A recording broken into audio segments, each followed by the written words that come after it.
Say hey everyone, welcome into another edition of Say Hey Plays. My name is Jose Bouquett. Thank you guys as always for tuning in to another edition of Say Hey Plays, the show where we break down all the baseball games from a gambling angle every day.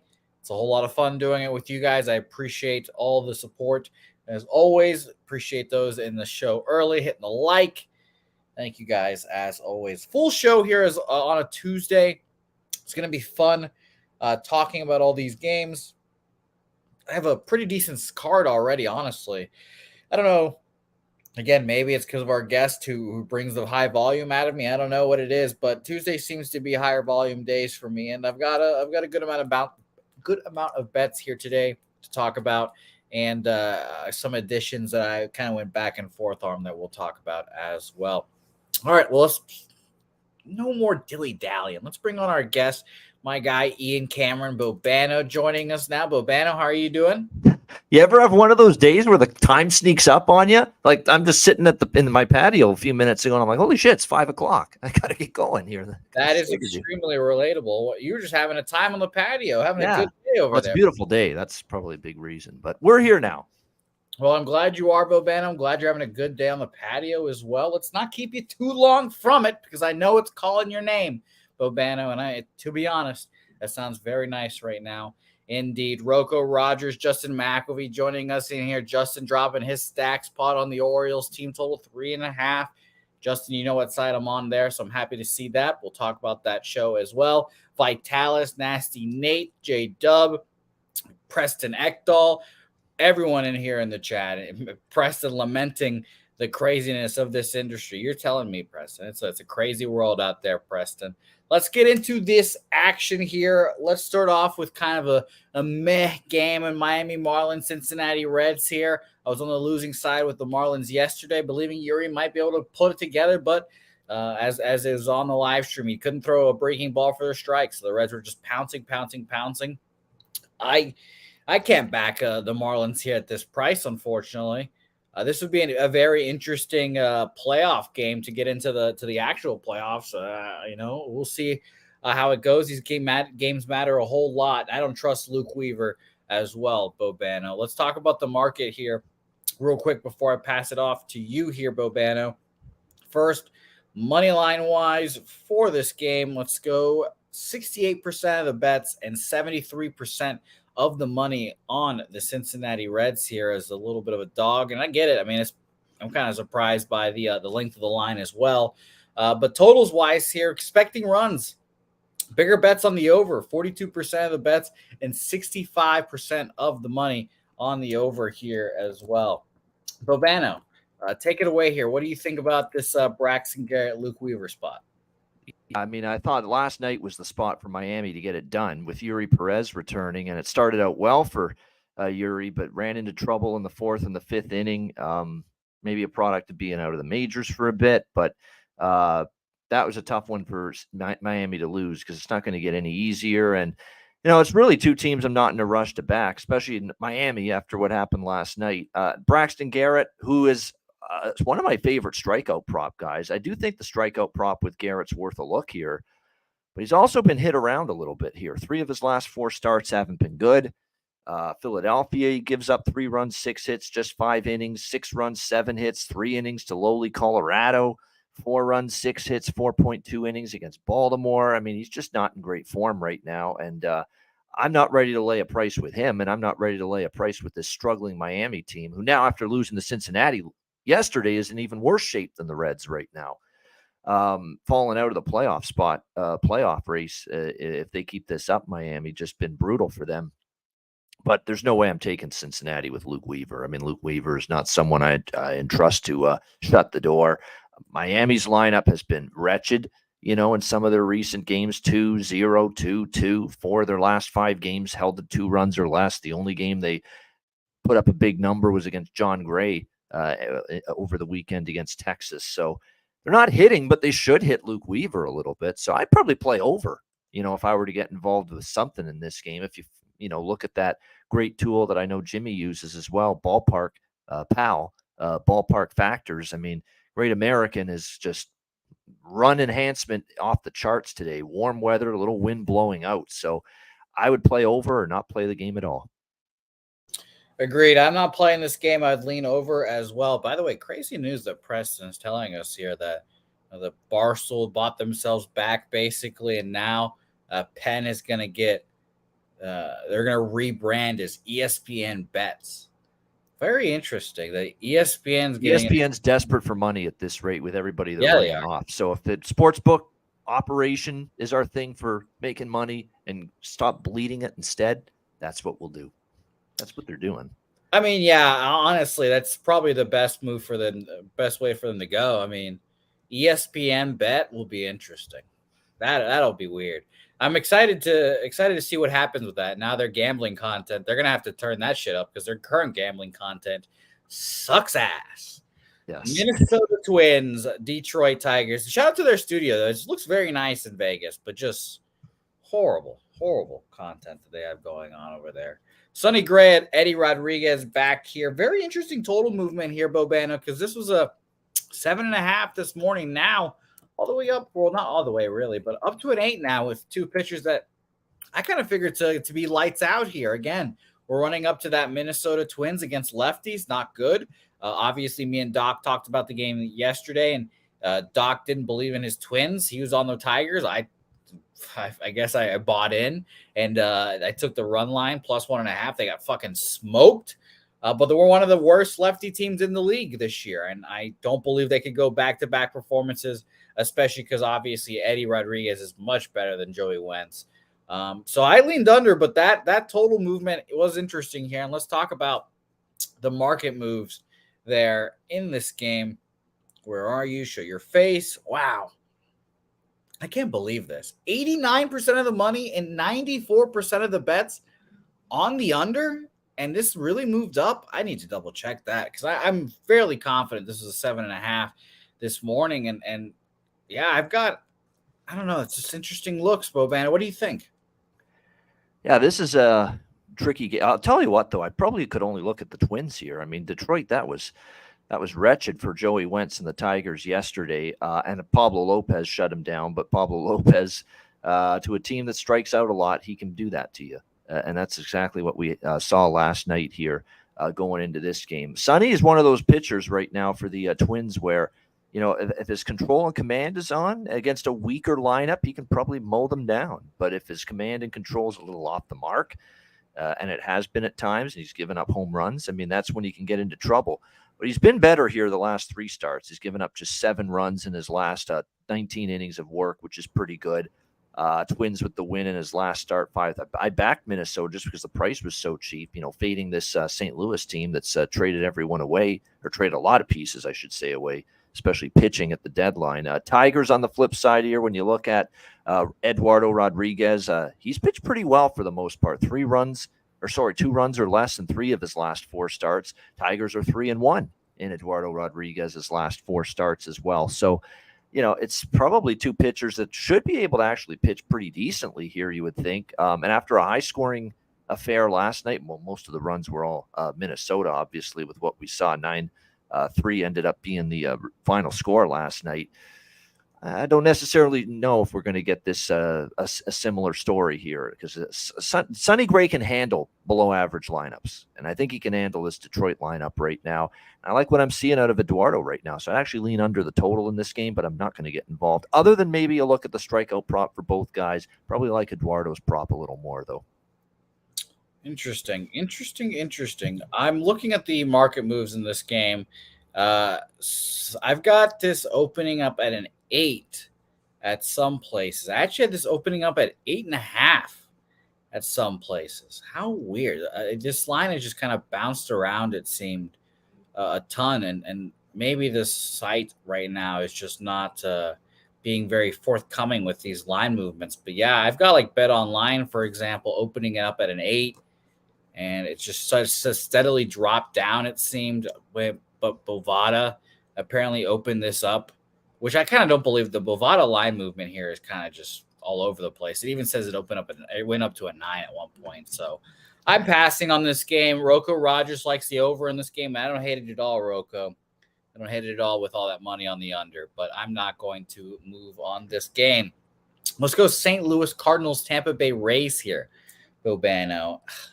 It is really weird because listening to a podcast about baseball the other day, and they're like, yeah, every time we look at the Cardinals games, they just don't matter anymore. And that's weird. I'm like, yeah, it's weird looking at Cardinals Rays and like Cardinals aren't in it. These games mean nothing to them. And like they've just no reason to get up. And Miles Michaelis, he's a fine pitcher, but maybe if the Cardinals were at home, I'd consider taking them here. But this was quite another easy pass here for me. Eflin, we all know, much better home pitcher than he is on the road. I'll even pull up his home road splits to cite them specifically here. He has 72 and 2/3 innings pitched at home, which obviously you can tell when I tell you the road innings pitch, you can tell the Rays are trying to keep him at home more. A 2.6 ERA at home in only 49.2 innings pitched on the road, a 4.71 ERA on the road there for Zach Eflin. So if I'm betting this game, I guess I'm finding a way to bet the Rays in this, but I just typically will stay off these games. I think it's a little bit too high of a price for the Rays when the Cardinals offense is still pretty competent at least. And this is their best starter. So this is probably their best chance to win. So I'll stay off of it. Obviously, you got a lot of love for the Rays. 92% of the bets and 91% of the money on the Rays here.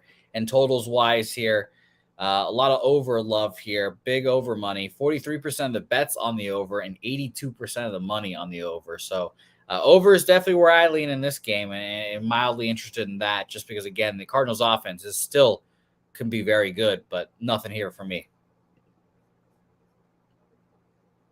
Yeah, for me, Tampa Bay -1 at minus 115. I thought that's a pretty damn good price for the Rays -1 in this game. It's fade St. City for me with St. Louis. I mean, I was brave enough to take the Rockies twice over the weekend against St. Louis. Big dogs. Actually, I took them in all 3 games, but 2 out of 3 Colorado took in St. Louis. I couldn't believe one of those games where Adam Wainwright was laying -180, -190 against Colorado. That was absolutely absurd. And I couldn't wait to jump on Colorado there. Even with Flexen on the mound. Flexen actually didn't pitch that bad. Rockies won that game 9-4. They dropped the middle game of that series, and then St. Louis loses the finale 1-0 to Colorado. And I was on Gomber and the Rockies in that game as well. To me, the St. Louis team is just, looking like a team that's not going anywhere. They know it. And you're not even seeing, I think, as good of a plate approach and at bats lately from Arenado and Goldschmidt. I find they're hacking all of a sudden at the plate, swinging out of their cleats, swinging for the fences. It's just a sign of a team that's kind of just stuck in mud, trying to get this season over with. I don't trust any of their pitching right now, and that includes Michaelis. Now, Michaelis has been a little bit better, the last couple of games. Last start against Minnesota was actually pretty good. 7 strong innings, 2 earned runs. I mean, that's probably one of his best starts this year, but he's going to have to show it to me again that he can pitch of that quality. 1-4 still the Cardinals in his last 5 starts, so it's not like they've been winning with Michaelis consistently. And has Zach Eflin hit some tough times? Yeah. A couple of his last 4 starts have been rough. The Baltimore start, or the Kansas City start, the Miami start. But he did shut out Baltimore, an excellent team, an excellent lineup in 7 innings. And he shut out not so much the Yankees, but he still shut them out in 6 innings in his last start, pitched pretty well. And as we've talked about on this show ad nauseum, when I've talked about Eflin with Jimmy on the Friday show, he's always been better at home here in the Trop. His numbers here at Tropicana Field are very good still on the year. I think he can neutralize this Cardinals team, and I think the Rays can do more damage against Michaelis here. So keeping it simple. It's been fade Cardinals for me ever since the trade deadline, and it ain't. Beautiful work there, Robana. You cut out there at the end, so your mic might be a little fuzzy coming back, but I agree with you guys. I kind of feel this way about, the Cardinals, I think, are one of those teams. The Mets are one of those teams. The Yankees are one of those teams as well, I believe, that I think should just be all faded. I think the Red Sox could be one of those teams as well. But we'll see because I don't want to talk about them right now. We'll talk about them when we get there. There's a very annoying bunch right now. By the way, shout out to Jimmy Gomez, who him and the guys, there's a bunch of guys going to the Angels game tonight. Like Nutflush is going to be there. Our guy Wine Time Sports, who congratulations, won the Wheel of Fortune last night, or the Wheel of Slaughter, I should say, last night. $100 to him. So I'm guessing he took those funds and said, fuck it, I'm going to the Angels game. So that's very dope for him. And Jimmy Gomez will be there. So say very good. Enjoy yourself. Yep. Low baggers there, and you sound lovely, Bobano. So we're there we go. Yeah, we're back. Here. All right, next game on our slate starts my bets here, and Jimmy texted me this, and it kind of, I guess, is like my indication. I was like, all right, it's time to bet the Orioles every day. I've been one of the biggest Orioles guys throughout the season. I just, for some reason, have not been betting them because I'm a big fat donkey. Who knows? But it's been Orioles. I've been betting the Orioles every day I can now. I bet them in the last two games. Well, I should say one of the last two games of the Mets series because my fucking computer was dead and I didn't want to just make blind bets. So I'm going to continue just betting them money line and -1 here. So I've doubled up against the Astros here. The line has moved towards the Astros. Obviously a little scary. Framber Valdez coming off of his no-hitter. Do it again, Framber. I challenge you. I'll always fade someone coming off of a no-hitter, a perfect game, et cetera, et cetera. Obviously, the concern is Grayson Rodriguez and how he's going to do because the Astros are a very good lineup. Maybe their numbers might not reflect it, but I still have that respect to give it to them and say they're a quality lineup. Market-wise here, 50-50 ticket split, 60% of the money on the Astros. And like I said, the line has moved towards them gradually. And totals-wise here, 38% of the bets and 55% of the money on the over here. So a pretty split game down the middle on all sides here, market-wise. What do you think about it, Bobano? Yeah, I mean, you're going to give me Baltimore at a home dog price. I ain't passing that up. Not with this group right now. I like Baltimore here plus 110. And look, I like Grayson Rodriguez's last start against the Blue Jays. I thought it was better. He had a lot of swing and miss in his stuff. He was missing bats. He had 6 strikeouts. He only gave up 3 runs in 6 innings. It was a much better start from him in that game last time out. And you know what? This is one of those games, too, where you would have said to me before the season, the Baltimore Orioles have the better bullpen. I wouldn't have believed it. But, you know, they really do. I mean, this Houston bullpen, some of those games, too, when I took the Yankees over the Yankees, took the Astros over the Yankees over the weekend, and your heart's in your throat, worried that bullpen's going to blow it away. You know, so this bullpen's been a concern of mine all year. It's going to be the concern for me when we get into the playoffs too. I find Presley, Phil Maton, all these fucks, they just aren't as good anymore, getting outs in the latter innings. So that's a concern for Dusty and his crew, I think, once we get into October. We know the lineup's good. We know the rotation, and now they get Verlander back in it, you know, is very capable. But definitely that bullpen is a worry for me. I actually think Baltimore's got the better bullpen, and I'm just not stepping in front of this train right now that is the Orioles. They're just playing excellent with supreme confidence. I actually think there's going to be a little juice and a little energy at the ballpark tonight because of this just absolutely brutal, horrendous situation with their TV play-by-play announcer, which is just a complete and utter disgrace. What the Angelos family and him in particular, that guy is an absolute dope of an owner anyway. He always has been. And what they're doing to that poor kid is terrible. And what's worse about it is he's actually a really good play-by-play guy. So what they're doing here is just terrible. And I think it's actually going to add to a little environment, if you will, at Camden Yards tonight here for this game. Big series. I think a little bit of a rallying cry for Kevin Brown here, the embattled announcer. And look, Framber Valdez been a little more hit or miss lately. We know Baltimore's done against lefty pitching all season long. So I have no issues at all taking this great price with this surging Baltimore team as a home dog.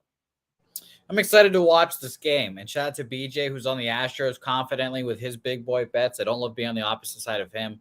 And shout out to BJ. He's been really hot recently as well. So it's going to be a fun game, to say the least here. Yeah, they flexed this to a TBS. TBS has Tuesday baseball. Yeah, this is a national game now. Wasn't going to be initially. How fun. All right. Yep. Well, this is like an ALCS preview. I really think it is. This might be the next few years of playoff baseball, a little preview here. So I can't wait to watch it here to see very least. I mean, at least I think this could be our ALCS pretty easily. Next year, certainly. This year, I'm a little more bullish because of the lack of postseason experience for the Orioles, but I think this Orioles team is very, very good. nonetheless. Braves, Pirates. I'm so fucking angry I didn't make this bet yesterday. It was the minus 300 fade. We talked about how I thought Spencer Strider is probably the most overpriced pitcher in baseball right now. He's obviously very good. He gets the strikeouts, but he always seems to be vulnerable that second time through the order, and the Pirates got to him immediately. So I was very annoyed at that, and I don't want to chase the Pirates here now. Yanni Chirinos, I think, is a little underrated, honestly. I know that the Rays let him go, and once the Rays let you go as a pitcher, there's some red flags there. But with the Braves offense at his back, I could see him cashing here and pitching well. The total's a 10, which is kind of crazy, especially in Pittsburgh, which is, for me, more of an unders park. I don't know about you, Bobano, but I pass this game pretty easily. I lean towards the under in this game. Market here, unsurprisingly, everyone on the Braves, 92% of the bets and 85% of the money on the Braves. And totals here, 56% of the bets and 57% of the money on the under, Bobano. What do you think? Yeah, for Mitch Keller, who was, someone I remember cashing at least a few strikeout props with at one point this season. He's just fallen on hard times. This has been a brutal month or so. 8 runs, 10 hits to Cleveland, 6 runs, 9 hits to the Angels, 8 runs, 9 hits to Milwaukee in his last night. I mean, he's been absolutely fucking shellacked. I mean, the ERA is sitting at 10 since the All-Star break for Mitch Keller. So you got to think he's probably hit a wall at this point, and now you got to try to shut down one of the best lineups in baseball. That's not good when you're just a struggling pitcher that's just faltering left and right. So tough spot to believe in a Mitch Keller turnaround here. That is for sure. But then again, I look at the other side, and I'm not really all that sold on, Honey Nut Chirinos, doing a nice job here, pitching for the Atlanta Braves tonight. And what is he going to give you? He'll probably go 4 or 5 innings, give up 3 runs. That's what you're going to get out of a guy like this. And look, the Atlanta bullpen has shown some surprising vulnerability lately, where they haven't necessarily pitched as well. We know the Pittsburgh bullpen's not any good. So yeah, the obvious bet here is what I was on last night. I actually took over 8.5 last night, Braves Pirates. I was worried when that game was delayed due to rain, but it was still already by that point over the total. More than anything, it's just that I didn't trust the Pittsburgh starter against this Braves lineup. And I certainly, even with Strider, Strider's been giving up runs lately, and he hasn't been shut down. And I thought Pittsburgh could score against Strider, and they did. And the game went over, and I cashed that over last night. Back to it tonight. I got 9.5. I'd still endorse it at 10. All right, Rocco Rogers on that over as well. So shout out to you both. Glad I only leaned that way and I didn't bet it. So nothing for me there. And again, I don't want to be on the opposite side of you two either. So fuck that. And plus 11% runs projected based on ballpark factors too. So definitely kind of a warm, wind blowing out kind of night at PNC Park. Normally a pitcher's park, but not when the weather's like this. Interesting notes there. Let's go to our next game, which is the second game of our doubleheader. We've got Nationals versus the Phillies here. I'm not watching the first game. I knew the Nationals were up 3-0, and that was great. I said on this morning, I was like, if you bet the Nationals in both of these games, you'll win at least one of them, I think. And the Nationals are on their way here. We'll see how that goes. I bet Nationals first 5 money line here earlier today, hoping that the Nationals 3-3 right now. By the way, Phillies have tied it. Okay, thank God, because I'm hoping the Nationals lose game 1 and then come back and have a good performance in game 2. Obviously, that's your classic doubleheader split. I was actually going to fade Ranger Suarez yesterday, but the rain came in, and now the Nationals just kind of gave me a better pitcher to fade Ranger Suarez with, because I was going to do it with Trevor Williams, and he pitched well today. You can see, obviously, but I like Josiah Gray. He's kind of one of our guys, Bobano. So first 5 money line for me. I got it at plus 170, I believe. It's also a guy we like on the road, believe it or not, as opposed to at home. Josiah Gray is really going back to last year, even before that, consistently better on the road than at Nationals Park. And it's continued that way this year. Yeah, I've got my eye on that first game. I didn't bet the first game at all. But I would only look at the Nationals side. And if you're going to bet Nationals here, you probably want a first 5 full game split.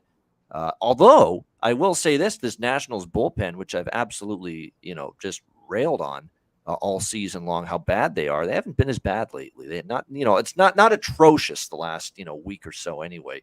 And in fact, their bullpen was better than Cincinnati's last week or over the weekend in that series against the Reds. So, you know, I look at Washington here as this is too big of a price for a pitcher I like on the road. And for Ranger Suarez, on the flip side of this argument, I don't think he commands a minus 200 price tag or close to that at any point. I don't care who he's pitching against. So definitely am interested in the Nats here. Probably will split it up first 5 in full game.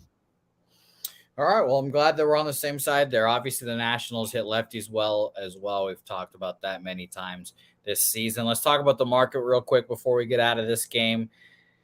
The market is kind of difficult, obviously, because game 1 of the doubleheader is still going on. But 2,955 tickets in. Moneyline wise, 23% of the bets on the Nationals, but 88% of the money on the Nationals. Kind of love to see that. Bigger bets on them. And in game 2 for the total here, 38% of the bets and 80% of the money on the under in that next game there. So keep an eye out there for you under fiends. Do love betting an under. I've come to see the joys of betting an under recently as well. Royals Red Sox here. Bobano, I'll let you kick it off here because you're an unbiased party. I've soured on these Red Sox. The Blue Jays took their souls. The only reason I like the Red Sox here today is because they're wearing the yellow uniforms, and they just apparently don't lose in those uniforms. Again, I'll talk about it again. It's the record 22-4 in those uniforms for whatever reason. So I passed this game. I lean Red Sox, but at minus 193, there's just no fucking chance I am betting them here. What do you think? Yeah, I'm taking a shot, Jose, Kansas City at this big underdog price. And I did last night, too. And unfortunately, couldn't finish the deal 2-2 in the 9th walk-off home run. But that tells you all you need to know right there. Even though Boston got the money, you're holding your breath, laying almost minus 200 with Boston right now. And look, Singer's pitched better. Now, the one thing I don't love doing is going against Cutter Crawford him lately. But right now, this is and he has pitched well. If you look at his recent stats, he's pitched really well. But Singer started to really get back on track a little bit here in recent starts. And to me, this time of year, I do take it, the pitching matchup into account, but it's not the be-all, end-all for me in the middle of August. It's just not. I'm more concerned about team form, where teams' heads are at. Are they playing well mentally? Where are they? And I don't love where Boston's heads are at right now, even though they did get the walk-off win last night. It's too big of a price. I'm more than willing to take a shot with the dog here, KC, at plus almost 160. Yeah, I mean, I said this. I think the Red Sox should be a fade team.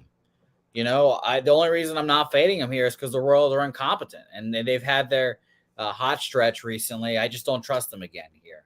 But I think the Red Sox are 100% a fade. They're like 4 games back, whatever it is, but I think they're fucking done. I just think that this team is there's just something missing. There's always something missing with this Red Sox squad, and it's very annoying. So, and the total's tough because everything weather-wise says over in this game. Everything points to runs, but I like the way these two pitchers are going right now. Singer's in good form, Crawford's in good form, so it's an impossible total to bet for me. Interesting. And by the way, Justin McElvey saying 6-3 Phillies now. Good. Love that. By the way, asking some interesting questions. We appreciate your patronage in the chat, my man. Units obviously depend on person to person. My unit's $25. Bobano's might be like fucking $500. Who knows? It just goes from person to person. Like our guy BJ, we know his unit's like $250. 100 to 500 is my range per bet. Yeah, exactly. 100 to 500. And Jimmy goes from sport to sport. He goes from 150 to 250 for sport to sport, depending on what he feels best about. So it kind of just depends on what you do. 0.1 unit for me is 100. 250 is 2.25 unit. 500 is a half unit. And very, very rarely, and I mean very rarely, like once or twice a year in a sport, do I love something enough where I'll go 1 unit or 2 units for the 4 figures. That's rarely going to happen. We saw that in well, by the way, BJ's is 500 a unit. Sorry, I don't want to scoff at your unit size, BJ. It's hilarious. I'm so off on that as well. But Bobana, we had the pleasure of seeing that last Pulapalooza. You had a couple grand bets out there. You were Yep. big dick in it out there. Yeah, well, that just happened to be one of those games out there that we really like them. And plus, too, I'm an extreme high volume better, as everyone knows. So, we've got to keep it within reason. That's why we're dealing with a less than 1 unit on an average bet for me. It's just, you have one bad day, it just cripples you. If you're going to go 4 figures on every single bet as a high volume better, you just can't bet that way. Agreed there. And I can't even imagine the fucking stress. The anxiety and the stress of that is just crazy. But good question. We appreciate you. Rocco Rogers asking me about Trevor Story real quick before we talk about Mets Cubs. Yeah, he's back. We'll see. He's everyone's kind of expecting him to be the savior, but I'm gonna expect it to take a week for him to get like fully into it. One of the weird things, he was supposed to take his full, I think it's like 2 weeks down in the minors, because obviously spring training is like 5 weeks and he needed all that time to get ready. But after getting ship pumped by the Blue Jays, they cut that off, and then Trevor Story was supposed to come back during the National Series, and now is coming back for this one. So we'll see how it goes. My expectations are ground level with Trevor Story, Rocco Rogers, but I'm interested to see how the defense translates, because that's probably going to be the most important spot for him defensively. And he can throw now, apparently. So who knows? Cubs Mets here. Another team I thought we should probably fade religiously. The Mets here. I lost on them yesterday. Pete Alonso basically just beat the Cubs by himself, which was kind of funny. And then the rain delay came and the Cubs threw in the towel. Now we've got Jameson Taillon versus Cookie Carrasco, and we've talked about Cookie before. Cookie Carrasco is one of those guys that when everyone starts to shit talk him, when everyone is off of him, he pitches well, and it's quite funny how it happens. Last 2 starts, both against shitty opponents, both got crushed. 6 innings, 8 hits, 6 earned runs against the Royals. 2 1/3, 8 hits, 8 runs, 6 of them earned against the Nationals. If you want to go one more start back, 2 1/3, 10 hits, 5 earned runs against the Red Sox. It's just been really, really bad recently. And the public is all over the Cubs here. 81% of the bets and 92% of the money on them. And, while I agree, I just don't want to be on like that public of a side here. So yeah. I would bet against them here, but again, it just seems like it's a little bit too public for me here. And I'm going to look real quick to check on the line. This opened up at minus 135 for the Cubs, and it's, kind of just stayed that way. It went up a little bit there, but it's kind of dropped down, and it's ultimately just kind of leveled out back at that minus 135 range. And that's with all that money, that just doesn't seem like a good sign to me. So I'll pass here. Again, if I had to gun to head, I guess I'll take the Mets, but I don't want to back the Mets really at all for the rest of the season. Yeah, I am on the Cubs here, minus 130. The Mets fade got derailed last night for the first time in a while as they won the first game of this series, but I'll jump back on the Cubs here again tonight, minus 130. Although I'm going to lower the amount on them. I've been really going heavy against the Mets the last few days, the Baltimore series last night, but we'll lessen the amount a little bit here, but I'm still on the Cubs. Taillon's actually starting to pitch better here. 5-0 the Cubs in his last 5 starts, entering tonight with a 1.4 ERA and giving them some length. He's averaged 6 innings per start here in the last 5 that he's pitched. So he's definitely pitched a lot better. It's been good to see. Still has walked a couple guys and a couple too many walks, but other than that, though, he's still done a lot better. So we'll see if he can carry that over against Cookie, lend me your comb, Carlos Carrasco here for the New York Mets. When I look at the Mets, good job by them last night. It was not a very good performance from Drew Smyly. Drew Smyly is probably one of the weaker pitchers for the Chicago Cubs, so the Mets got to him a little bit. I think it'll be tougher for them. And Carrasco actually pitched quite well his last start, but is he someone you trust from a consistency perspective? No. And if you look at the last 3 starts after that great start he had against Arizona, the last 4 starts, he's basically gone back down again, 5, 4, 8, 6, giving up 23 runs for Carrasco over his last 14, 15 innings or so. Not good. So when I look at it here, Cubs minus 130, reasonable enough to price to back the Mets and try this fade Mets philosophy again. I will be there in spirit with you, Bobano, but this is going to be a fun game to watch as well. I'm a little already stressed out about this game as well because I'm going to be pissed if the Mets suck ass and the Cubs just roll through here. I don't like Jamison Tyone either, but pass game for me. Let's go to straight up north. Well, it's technically in Cleveland, I guess, but Toronto Blue Jays versus the Guardians. I'm on the first 5 under here, Bobano. I was on it last night. Cash fairly easily. Shout out to Ryu. Hope his knee gets better. But I'm on the under 4 minus 105 here. Bybee has been just good. And it's the Cleveland Guardians again and again and again, just always bringing up talented pitchers from their farm system and putting them in positions to succeed. So I respect the hell out of him. His last few starts at Houston, 5 innings, 7 hits, 2 earned runs. The White Sox, 6 2/3, 6 hits, 3 earned runs.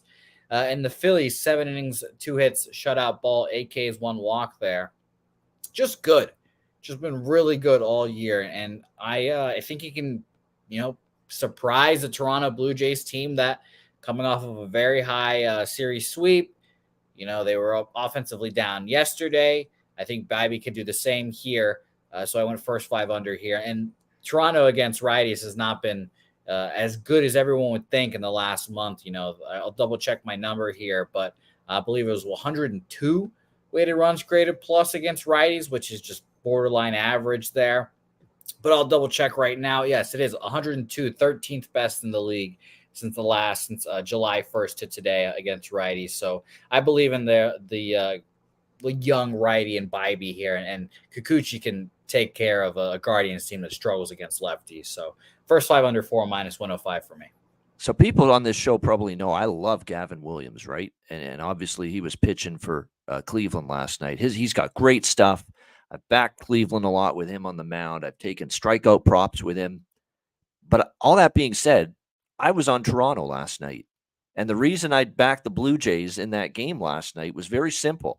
The total package doesn't merit backing the Guardians for me right now. And it's the very same thing here tonight. I like Tanner Bybee. I think he's going to be a really good pitcher long-term for the Cleveland Guardians. No question. He's got quality stuff.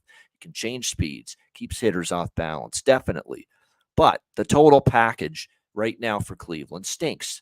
Okay, it's terrible. They're not hitting. Their bullpen is completely fallen apart. This is not even close to a good bullpen anymore for the Cleveland Guardians. They can't hit a lick against left-handed pitching. Look what they did against Ryu, or what they didn't do against Ryu last night in that game. So that's the problem. I like Williams, but as much as I like Williams, this team can't be backed right now. And I said, I'll take Toronto. And yeah, Toronto got shut down by Williams, but they won the game because they got the clutch hit. Cleveland didn't. Their bullpen shut down Cleveland. Cleveland's bullpen gave up the runs to Toronto. Same thing tonight. Maybe Bybee pitches well against Toronto. Toronto's lineup will carry them through. Toronto's better bullpen, deep bullpen now, is probably going to carry them through. And obviously, Yusei Kikuchi's been arguably the best pitcher for the Jays for the last few weeks. And all Cleveland does is nothing. Game in, game out against left-handed pitching. So back to Toronto again. Again, fading a Cleveland team with a pitcher I like in Bybee, just like last night with Williams. But the total package is not good. It's a team that's not going anywhere. The fan base is livid because they traded Savali away, among others. They still thought maybe we should have went for it and try to challenge for the playoffs. And now they've got these pending suspensions they're waiting on from the White Sox series. Francona's not even with the ball club now. It was DeMarlo Hale, the bench coach last night, filling in. So just bad situation all around for Cleveland. I'm more than content to take Toronto once again, the red hot team against the cold one. How's the Jordan Hicks era been for you, Bobano? He should just stay as the closer when Romano comes back, but we'll see how that all. I don't think there's much difference. Romano sometimes gives you a heart attack in the 9th inning, and Jordan Hicks is very capable. And we saw that last night too, actually. When Hicks gets wild, that's when things get hairy. He's got amazing stuff, 102 miles per hour, swing and miss off the charts, but just got to harness it. And sometimes he doesn't do that. Yeah, it looks weird in the Blue Jays uniform. Just looks weird. I'm so used to seeing him Cardinals red. It's just weird seeing him in blue, I guess, now. Let's go into this stretch of games that let's just say it's a struggle to find some action on them for me. Rockies Brewers here, a battle against two lefties. We know the Rockies are horrible against lefties, by far the worst team in baseball against lefties. And Wade Miley is competent. Kyle Freeland's not like horrible, but I don't trust it either. And I'm, fairly certain. I'll double check right now. The Brewers against lefties, 27th full season, 88 weighted runs created plus. So nothing to be even impressed about either. So for me, under or pass here, Bobano. Let's talk about the market, and I'll talk about the Cleveland, Toronto market to begin with, since we glossed over that real quick. 68% of the bets on the Blue Jays, but only 45% of the money. So bigger bets on the Guardians, very interesting enough. And total wise, let's go there. 50-50 ticket split. Wow. But 66% of the money on the over in this game. Very surprising.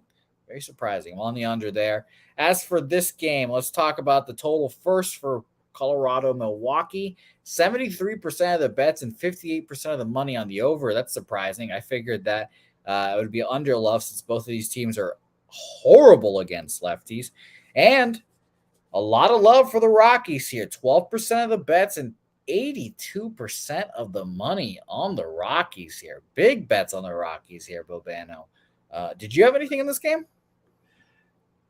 No, nothing. I mean, we can move on to the next one. Nothing on the side, nothing on the toe. I contemplated the Rockies for a moment, because the one thing you will not see me do ever is say, let's lay at this price in this range with the Milwaukee Brewers, who can't hit a lick against lefties. So it's Colorado or pass, but Freeland's been rough lately. 0-4 the Rockies in his last 4 starts. And Miley's actually pitched pretty good in recent games. So Milwaukee probably wins. Probably. If they don't, they should be ashamed of themselves. But not at this price, and not tantalizing enough for me to take Colorado. So pass for me. Agreed there. Shout out to you, Perky Sanderson. Nice to see you in the chat as well. Troy Torrance and everyone in here. We appreciate you guys. Don't forget, by the way, we're going to keep pumping this all month until football season starts. The Survivor contest and the Cappers contest, both live to sign up with right now on the Pub Sports Radio website. You guys probably saw the video commercial of me explaining everything this morning. It will be played at the end of the show again here today, but don't forget to sign up. The Cappers contest and the Survivor contest, both live right now when you go to the Pub Sports Radio website. Bobano, one of the top finishers. Shockingly enough, one of the top finishers last year, but as always, it's hashtag beat Pete. We have to knock down Peter Loshak from that high pedestal he has, and that starts by beating him in the Cappers contest.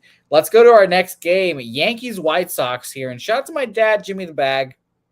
He loves his guy, Clark Schmidt. He's on him today, first live and full game, I believe. But I cannot get there. Again, maybe it's just a Yankees Red Sox thing, and I just don't like him. He's pitched fine. But honestly here, I like the White Sox. I was like, Touki Toussaint's not pitching horribly. The Yankees offense is just tragically bad. But I went back and forth on it, Bobano. I really did. And let's go to the market here, because it tells a story. 88% of the bets and 62% of the money on the Yankees. And I haven't had any movement on this game since this morning. And 65% of the bets and 62% of the money on the under here. I could see the under, obviously, because both of these offenses are truly horrific. And, under game yesterday with both of those great pitchers. Maybe another disgusting under here, Bobano. But I absolutely leaned White Sox and under here, Bobano. What'd you think? Yeah, there's no planet that exists where I'm laying minus 160 with the New York Yankees on the road. Not a chance that's happening. I don't care how much I like Clark Schmidt. And I actually think he's okay as well. But Touki Toussaint's actually been more serviceable for the White Sox than we thought. Shocking. It's been shocking. Now, sometimes with these guys, these type of pitchers that just all of a sudden they catch fire and they start pitching well when they're epitome of mediocrity for the majority of their major league resume to this point. So I always think the other shoe is going to drop on a guy like Touki Toussaint at some point. But right now he's been pitching quite well, and the Yankees can sometimes make mediocre to below average pitching look good. So it wouldn't shock me if Toussaint goes out there and pitches all right here for the White Sox in this game. So, yeah, it's not a game I'll probably be involved with. I will say this, though. Aaron Boone, I know it's the stress of what's going on is kind of getting to him, too, in terms of all these ejections, and he had another last night. And I think that's part of it too. With the losses mounting, you're likely not going to make the playoffs. You're not gaining any ground. Your job probably is on the line. You may not be back next year as manager. That's all adding up in his mind as he sees this Yankees team continue to spin their wheels. But I will say this about his tirade last night. You could put a picture in the dictionary and look up why we need robot umpires in Major League Baseball, and a picture of Laz Diaz will be there. His strike zone historically is brutal, absolutely horrendous. Him and Vic Carapazza, that hot-headed Italian umpire, and there's someone else too, Angel Hernandez, back in the day, just brutal strike zones, terrible home plate umpiring as far as balls and strikes are concerned. All of these guys are leading to us getting closer, I think, to robot umpires permanently in Major League Baseball. So, yeah, he's gone off and flying off the handle a lot lately, getting ejected, leads the major leagues now in ejections. But last night, he had a reason to do it. Laz Diaz just as a brutal strike zone every single time. Brutal. And it was again last night. I pulled up the umpire scorecard real quick. He is so bad. He is so bad, Laz Diaz. I can't stand Laz Diaz. He screwed the Red Sox in the playoffs one year. It was extremely annoying. I mean, just look at this scorecard. Just the strikes on the one side of the plate is just crazy. But yeah, I have a special place in my heart for Aaron Boone. And to a certain degree, Jose, I get the argument that at some point you got to know if you're the hitter where the umpire's strike zone is and where he's consistently calling it, and you got to adjust to what the home plate umpire is calling. I call bullshit on that. The strike zone's the fucking strike zone. All right, the strike zone just doesn't go, this is the square. Oh, now this is the square now. It doesn't work that way. The strike zone is the damn strike zone over the plate. So this nonsense I keep hearing is just a bunch of nonsense that the hitter's got to adjust to what the umpire's calling. BS. The strike zone is the strike zone. It's up to the umpire to call it a ball and a strike based on what the actual strike zone over the actual plate is or isn't. Agreed. And I can't wait for the robot umpires to come. It'll be great. And everyone's going to be like, what? Robot umpires? But when they see how quickly the challenge system is and all that, everyone's going to be like, wow, we should have had this in the game like fucking years ago. But I can't wait. Hopefully Angel Hernandez. By the way, I thought he retired or something. He was back out there. I was like, what the hell? And I was shocked to see him. But I'm excited to see this. And again, Laz Diaz is a fucking disaster. So agreed there. A couple more games left on our card. Appreciate everyone as always in the chat. Hit the like button while you guys are here. I appreciate it. Giants, Angels here. The Giants are just the masters of the bullpen day, it seems. They've taken that role from the Rays and just ran with it here. I was trying to look up what their record was officially under or against bullpen days or for bullpen days. I couldn't find it, but I know it's something ridiculous. It's like 13-1 with bullpen days this year are the Giants. So I'm jumping on. I know this is a spot where, I mean, if the Angels don't win, then I don't know here. I just, what to say, because they've been so close. They've had bullpen blow-ups. They've had their starters get pummeled. It's just kind of been everything in this 7-game losing streak, I think now. But I just took the Giants here. Full game money line. I got it at, I think, -101 real quick. Yeah, -101 is what I got it at. And I know Lucas Giolito is supposed to be the stopper to get this shit going. And I kind of would understand why people would be on him here, especially after getting crushed against the Braves last time out, which I don't really hold against him because it's the fucking Braves. They're really good. And I know the Giants are obviously a step down from that, but I just like the Giants' versatility in these bullpen days, and their record shows it. So I took full game specifically because I could see Lucas pitching well and then potentially another bullpen collapse by the Angels here. So fading the Angels is another potential, little dabble I'll get into in the second half of the season. Just fade the Angels for the rest of the year, Bobano. Let's talk about the market real quick before I pass it off to you here. Angels, Giants, 84% of the bets and 85% of the money on the Angels. My God, a lot of love for the Angels here. And we've got 70% of the bets and 51% of the money on the over in this game. Interesting.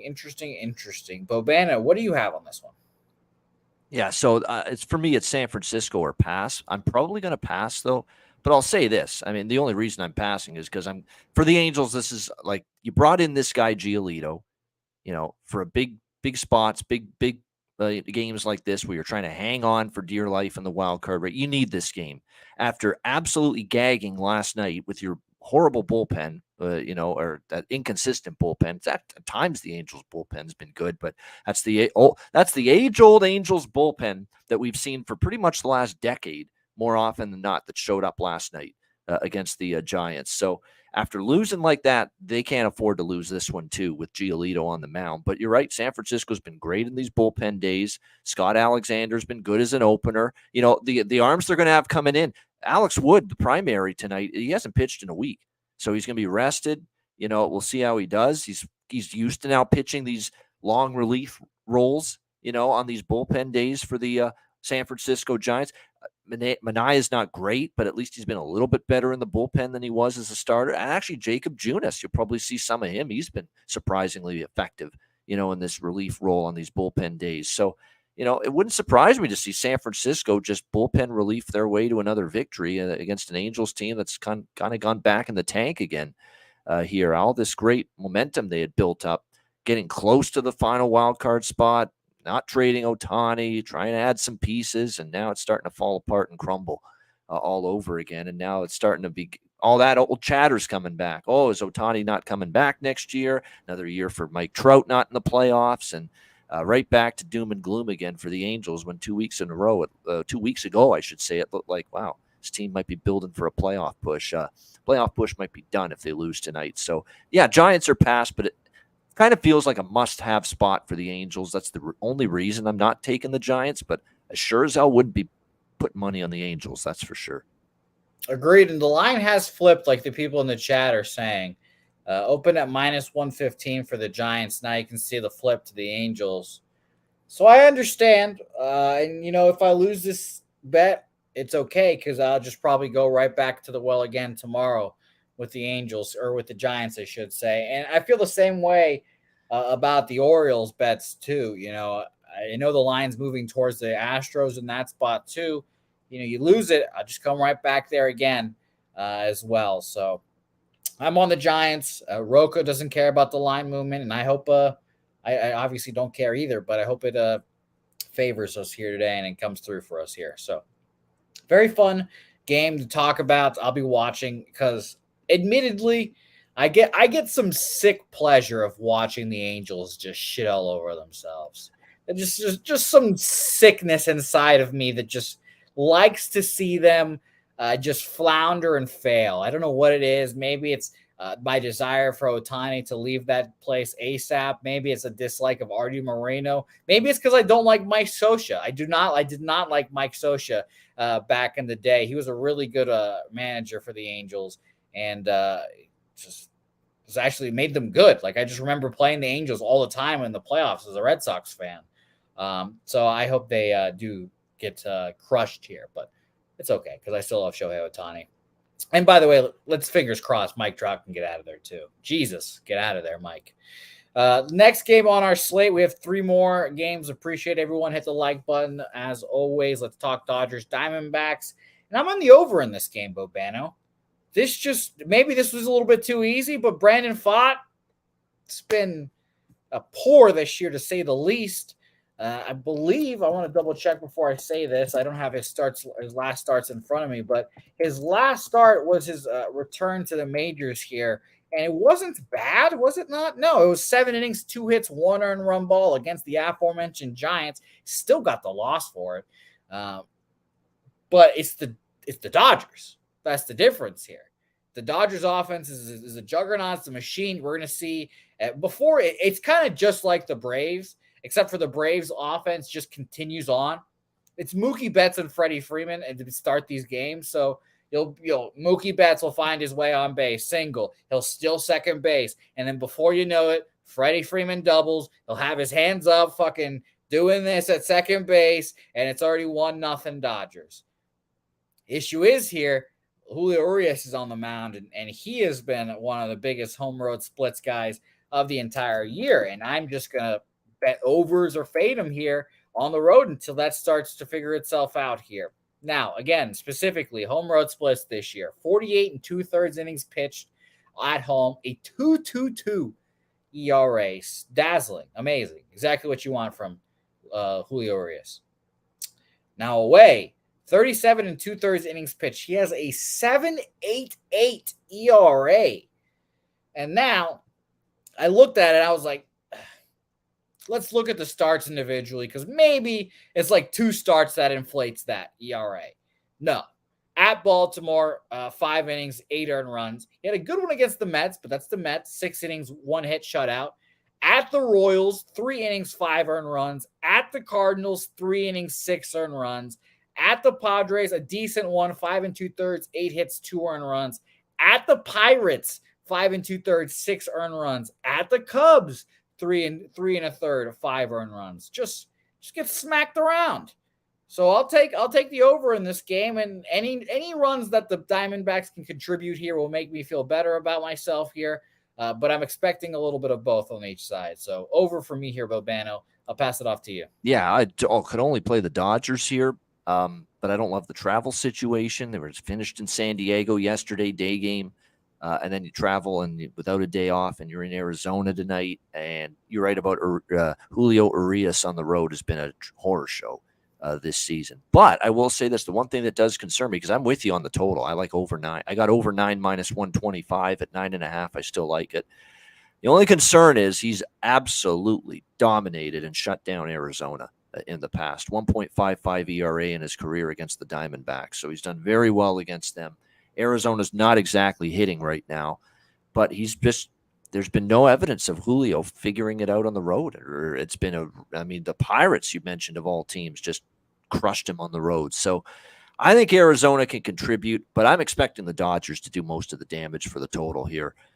Brandon Pfaadt has pitched better, but again, a lot of weaker lineups. Let's not forget the last time he truly faced a good lineup, Tampa Bay, and he got absolutely raked in that one. I think 6 runs in 2 innings in that start. And let's be real, the Dodgers, there's a reason why the Dodgers are starting to look like, and maybe this team, most of the season people have said, obviously they're a playoff team, but are they really a true NL contender to win the World Series again? I think they're back in that discussion again with the way they're playing right now. And they're going to get Kershaw back pretty soon. But to me, the only concern now is this bullpen, the back end.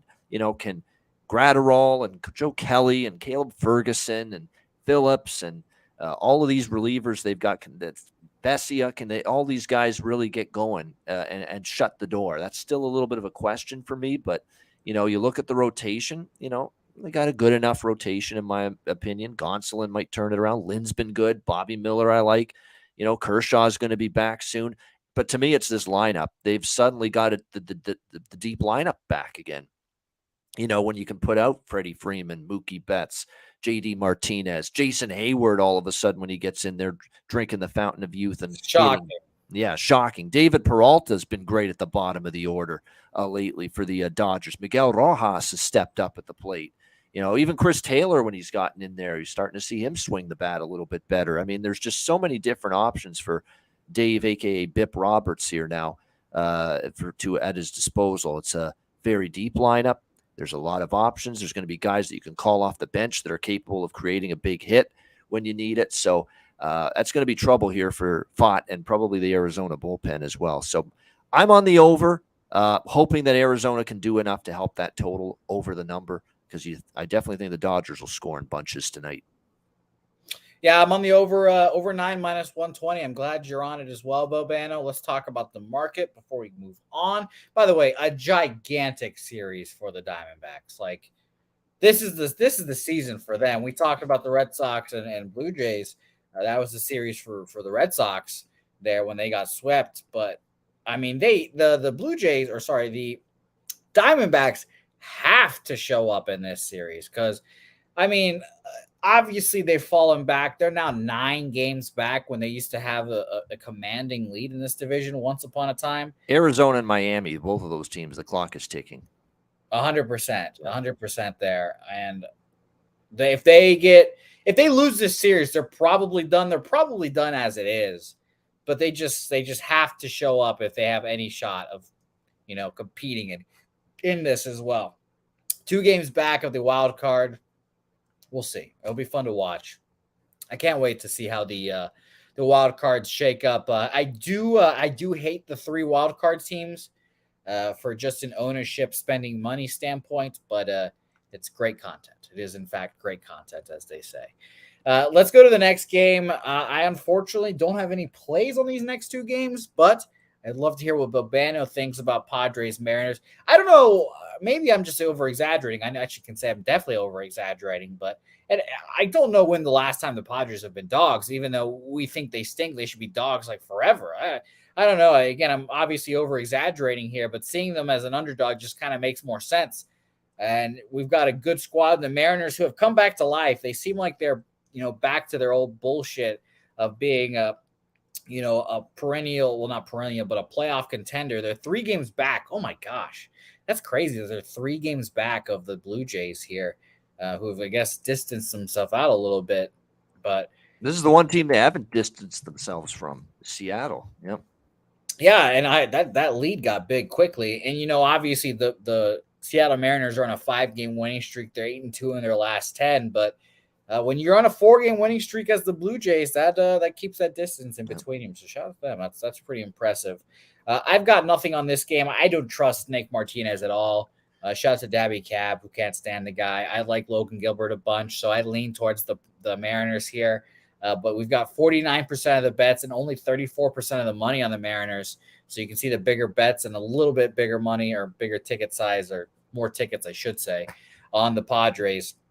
And for the total here, under. So they're thinking a little Nick Martinez shove fest, apparently. 44% of the bets and 84% of the money on the under in this game, which does intrigue me, Bobana. It does intrigue me. What do you think about it? Yeah, I mean, that's we can use our Gerald Jones comment in the chat to sum up what I like here. Hot versus cold. I like Seattle here, -120 full game. Better bullpen. San Diego's bullpen. You talk about shitting all over yourself. That's what they did in that Dodgers series. Holy mackerel. And just when I was starting to see the Padres bullpen start to pitch a little better, and then they have that joke of a performance in that series against the Dodgers. Horrible, that bullpen. So Seattle, to me, better bullpen. Seattle, obviously offensively, they've started to get things going again. Remember, they didn't trade Ty France. They didn't trade Teoscar Hernandez as we thought they would at the trade deadline. So now they're starting to, there's definitely starting to get that confidence again that, hey, they can still maybe make the playoffs. And like I said, Padres, I kind of think that Dodgers series really, really hurt them. They are still in it, but I mean, I just think it's a team playing well, a team that's I don't trust. And to be honest, I thought this price should have been, it opened -140, and now it's -120. And I know there's money coming. I'm going against a line move, and I know there's people that sometimes get scared going against this kind of a line move here. Not me. To me, Seattle here it should be a bigger favorite than they are, so I'll play them here. Mariners -120. Yeah, I'm scared of it. I'll stay off. I wasn't interested in betting this game to begin with, but I stay off this game as well. So big market move towards the Padres. Very interesting. Very, very interesting. All right, let's move on to the final game of the card. It seems like I'm going to have to admit defeat soon on the damn Rangers. No. They just keep winning. Their offense just it's quite annoying, Bobano, because their offense, it just always seems like it's good enough to cover up for the mistakes of their pitching. And their pitching sucks. And if they make the playoffs, when they make the playoffs, I can't wait to fade them. But they just keep on winning ball games, and it seems like they're going to fuck around and win this division and put the Astros in a wild card, which they haven't been in fucking forever now. So that'll be very interesting. But there's just no chance I am betting the Rangers here today. -260. I don't trust Max Scherzer even a little bit. I would not hate it all at A's first 5-team total here.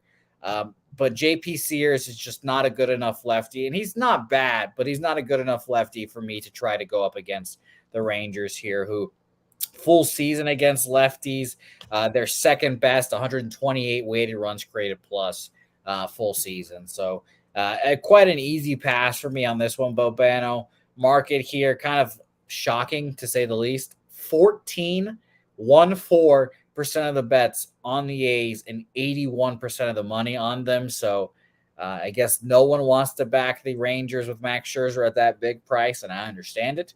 And the over here, very appealing to people as well. 68% of the bets and 70% of the money on the over here. So for me, it's A's or pass, but I'd rather take it in a way where I can avoid the Rangers pitching, or sorry, they're hitting, excuse me, and focus on their pitching. So team total for the A's are nothing for me, and I pass.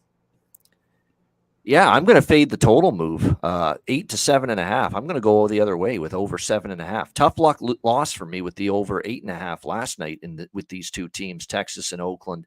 Hopefully I get it back tonight. Look, Scherzer didn't play brutal first inning against Chicago, but then he settled down right after that, pretty much, and ended up 3 runs allowed and pitched well after that. But, if Oakland gets 2 or 3 runs against Scherzer tonight, you're in good shape with the over, and I like Sears a little bit, but this is not a great matchup against this very good against lefty pitching Texas hitting team. And I think you're going to see that here tonight against him. And we know the Oakland bullpen can be a shit show. And we know Texas's bullpen even hasn't been all that spectacular at times this year either. So, as far as the side goes, I really don't want Oakland, but I'm not laying this price either with Texas. So I think the total, now that it's at 7.5, that's reasonable. 5-3 was the last final score when Scherzer was on the mound for his debut with Texas. It was a 5-3 final. Texas beat Chicago White Sox. 8 runs. That gets you over this total. I'll take my chances. Over 7.5 minus 115. I like the look. Bobano. Feels like the same kind of thing with Arizona and the Dodgers here. You think Fogg's going to give up those runs and kind of Scherzer 4.29 ERA in his career against Oakland, which for Scherzer, that's great. Shocking. Yeah, and I guess he's at least been in the league long enough to where the Oakland A's weren't complete garbage. No. Which, God, doesn't that feel like so long ago now? Yes. The A's made the playoffs for like 5 straight years. Like they were just always in the playoffs. And now it's just like, oh, God, what a disgusting. Time is a bitch. Time is such a bitch. All right, Bobano, let's recap our action here. No additions for me. Only going to rock with my show plays that I've tweeted out. It's going to be a very interesting day, to say the least here. I was feeling good this morning, I guess it seemed. Orioles double up here. Money line in -1, +112, and -1, +164. First 5 money line +170 for the Washington Nationals in Game 2. I didn't specify that in my tweets when I tweeted it out, but I tweeted it below, so just know it's Game 2 there, obviously. Toronto, Cleveland, first 5 under 4, -105 here. Arizona, Los Angeles Dodgers over 9, -120. And the Giants, full game money line, -101 there. Bobano, what do you think? What do you want? All right, we'll do rapid fire because it's a lot, actually. It's pretty high volume, even for me tonight. Washington Nationals in Game 2 of the doubleheader. First 5 full game money line split in the +170 range. Miami Cincy over 9.5, -130. Atlanta Pittsburgh over 9.5, -125. Chicago Cubs -130. LA Dodgers Arizona over 9, -120. Baltimore +110. Toronto -120.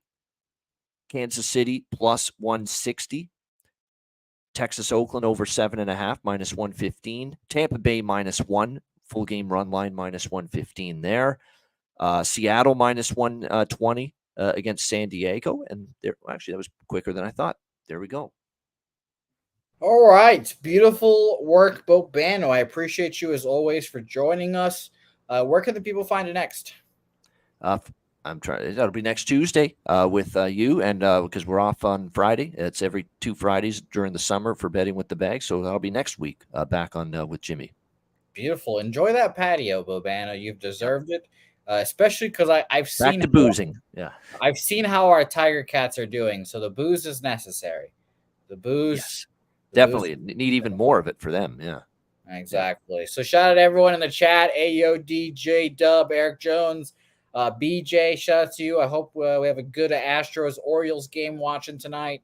Rocco, Cheshire Cat, Rem Mose, all you guys. We appreciate everyone in the chat. Justin McElvey, Kelly, McGinnis in here as well. Don't forget, the video will tell you, and I'll tell you again, the poker tournaments, sign up. These 3 poker tournaments are coming up. The signups actually aren't open yet, but actually just keep an eye out for that. So sign up for Bet Online using our promo code and our link on the website. But make sure you've got your money squared away so you're ready to enter these contests or these poker tournaments. Also, again, the Cappers contest and the Survivor contest, both live right now on the Pub Sports Radio website. Sign up is very easy. If you have any issues, email us at pubsportsradio@gmail.com. Bobano, again, I appreciate you. Everyone in the chat, thank you guys so much. Enjoy this lovely video of me telling you guys what's coming up on the channel for the week. It's a full week preview of everything. So if you are missing some UFC, you'll find out when it's going to come on this week. Some big boxing, you're about to find out as well. Everything coming up here. Appreciate you, Bobano. Say hey, and we'll see you guys next time. Hey everyone, welcome into the Pub Sports Radio preview for the week. And let's start off with the 3 most important things. The Survivor contest, Cappers contest for 2023. Sign up today over at the Pub Sports Radio website, www.pubsportsradio.com. You guys sign up, $100 for each contest there, so $200 total. The poker tournament as well. Poker tournament's happening 3 times in August, the 16th, the 23rd, and the 30th. Sign up with our friends at Bet Online right now. $25 buy-in, whole lot of fun, and the winners get prizes as well. So shout out to Bet Online, our presenting host for that contest. Next, we have the Boxing Day Sharpie in the joints as well. The best damn MLB prop show in all the land. Pitcher props galore from Sharpie and all of his guests, including Connor Mack Picks, the Spin Doc, LJ from H-Town, and the Pimp Slap Pod himself, Mike M. Next, Clint of the Die Hard MMA podcast has been red hot on the canvas this year so far. 3 shows a week, Monday, Thursday, and Friday. Monday, he does his regular podcast where he breaks down the entire card, makes some picks. Thursday, he has Total Takedown. Friday, of course, the Undefeated Weigh-In show where he locks in the rest of his action. So shout out to our guy Clint. On Thursday, speaking of it, the Unmuted Mic with Dabby Cab and Dave Rogers. They also bring a variety of entertainment, including interviews with OnlyFans stars. This week, Rachel Pye joins the program, who illustrious OnlyFans star, and I'm sure Dave and Cab will get into a bunch of hijinks. Speaking of the aforementioned Dabby Cab, he's also on The Sesh with Dutch Boy Fresh, the true connoisseurs over there as well. They get into a variety of sports gambling topics as well as huffing that sweet, sweet Mary Jane while doing it. So shout out to The Sesh as well as our guys, Loshak and The Bag, Peter and Jimmy, reunited again on Tuesdays, 10 a.m. Central, 11 a.m. Eastern, and Betting with The Bag Wednesday through Friday, same times, breaking down every game on the card in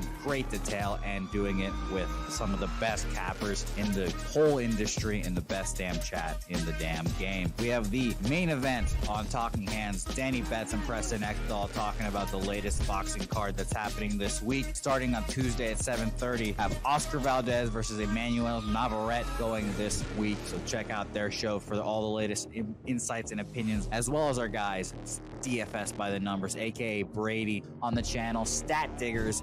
They go through the card, him and Uncle Weezy, Sunday nights for a deep, in-depth breakdown of the UFC. And don't forget about your boy right here, Jose Bouquett, hosting Say Hey Plays Monday through Friday, 5 p.m. Eastern, Saturday and Sunday, 11 a.m. Eastern, breaking down the entire baseball card, and only the way we can, doing it with some laughs on the way there. So say hey to me there, and that's the schedule. Thank you guys for watching along. Don't forget to subscribe and hit the like button on this video that you're watching, and don't forget to subscribe for those updates, because you never know what might happen with the Cappers contest, which you can sign up with right now. Sign up for on the Pub Sports Radio website, www.pubsportsradio.com. Say hey guys, see you guys next time.